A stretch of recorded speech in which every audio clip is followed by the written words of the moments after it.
कहानी के पिछले भाग में हमने शनिदेव की 8 शक्तियों और पत्नियों के रहस्य को जाना, जो इंसान के अहंकार, आलस्य और चंचलता को तोड़कर उसे सत्य के मार्ग पर लाती हैं। आज हम जानेंगे शनिदेव के उस उग्र पुत्र के बारे में जिसका नाम सुनकर ही ज्योतिष शास्त्र में भय उत्पन्न हो जाता है।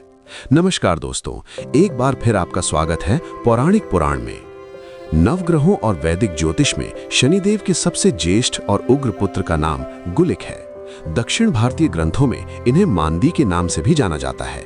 गुलिक की माता शनिदेव की प्रथम और सबसे शक्तिशाली अर्धांगिनी देवी नीलिमा है। पूर्व जन्म और उत्पत्ति का रहस्य। गुलिक का जन्म कोई साधारण मानवीय या दैवीय जन्म नहीं था।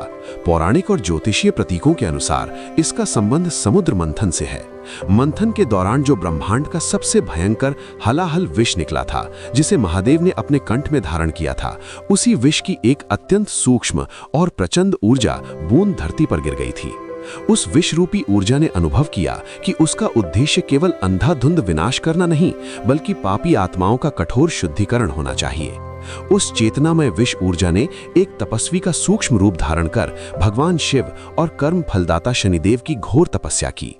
उसकी उग्र तपस्या से प्रसन्न होकर शनिदेव ने उसे वरदान दिया, हे तपोनिष्ठ, तुम न्याय की सबसे तीक्ष्ण तलवार बनोगे।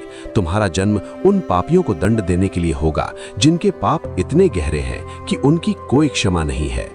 इसके पश्चात शनिदेव और देवी नीलिमा के प्रचंड तेज और उस हलाहल ऊर्जा के मिलन से उनके प्रथम पुत्र गुलिक का जन्म हुआ। गुलिक का स्वरूप अत्यंत भयानक, काला और विषैला माना गया है। शनिदेव तो व्यक्ति को साढ़े साती में धीरे धीरे दंड देते हैं, सुधरने का मौका देते हैं, लेकिन उनका पुत्र गुलिक विष के समान है। वो बिना किसी पूर्व चेतावनी के जीवन में अचानक दुर्घटना, असाध्य रोग और सर्वनाश लेकर आता है। हर दिन एक निश्चित समय होता है जिसे ज्योतिष में गुलिक काल कहा जाता है। इस काल में किया गया कोई भी शुभ कार्य कभी सफल नहीं होता, क्योंकि उसमें गुलिक का अदृश्य विष घुल जाता है। गुलिक हमें सिखाता है कि कुछ कर्म इतने जहरीले होते हैं कि उनका फल तुरंत और अत्यंत पीड़ादायक रूप में मिलता है। गुलिक का यह विषैला प्रभाव सच में रोंगटे खड़े कर देने वाला है। लेकिन क्या शनिदेव के अन्य पुत्र भी इतने ही भयानक हैं? अपनी राय हमें नीचे कमेंट्स में जरूर बताएं।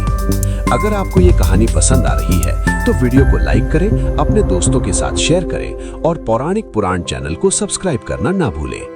मिलते हैं कहानी के अगले भाग में। तब तक के लिए नमस्कार।